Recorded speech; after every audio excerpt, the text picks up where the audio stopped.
যে পুরুষদের সঙ্গে আমরা সমানভাবে একসাথে চলবো, সমানভাবে সমাজকে এগিয়ে নিয়ে যাব। তো আমার মনে হয় যে এই স্বাধীনতাটা আমরা ঠিক তখনই পর্যন্ত আমরা উপভোগ করতে পারবো বা আমরা সেই স্বাধীনতার যোগ্য নিজেদেরকে করে উঠতে পারবো যতক্ষণ আমরা অর্থনৈতিকভাবে স্বাধীন হব। কারণ অর্থনৈতিক স্বাধীনতা যদি না থাকে তাহলে কিন্তু কোনোভাবেই নিজেদেরকে ঠিকমতো প্রমাণ করা যাবে না। এই অর্থনৈতিক স্বাধীনতাটা যাতে মেয়েরা ঠিক মতো রোজগার করতে পারে, নিজেদের চাহিদা মতো কাজকর্ম করে নিজেদের পয়সাটা রোজগার করতে পারে নিজেদের মতো, তার জন্য এনারা একটা অনুষ্ঠানের একটা ব্যবস্থা করেছে। আপনারা প্রত্যেকে ওনাদের সঙ্গে ঠিক মতো সহযোগিতা করুন। যে কথা আমার আগের বক্তারা বলে গেছেন, আমি ওইটাই বলবো।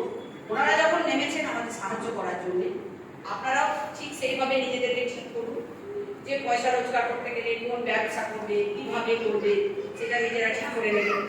তারপরে তাদের কাছ থেকে যে টাকাটা পাবে সব সময় কিন্তু মাথায় রাখতে হবে যে পয়সাটা যেন আপনারা ঠিক সময় মতো তাদেরকে সাহায্য করে শোধ করে দিতে পারেন।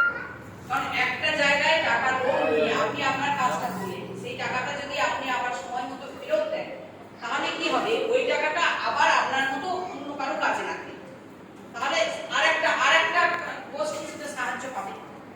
এবং এই টাকার ক্ষেত্রে প্রথমেই একটা কথা যেটা আমি ঢোকার সঙ্গে সঙ্গে একটা লেখা দেখলাম যে আমাদেরকে কি করতে হবে, খরচে যে অপব্যয়টা রোধ করতে হবে। এবং এই অপব্যয়টা কারা রোধ করতে পারে? মেয়েরাই পারে। একটা ছোট্ট কবিতা বলি, মানার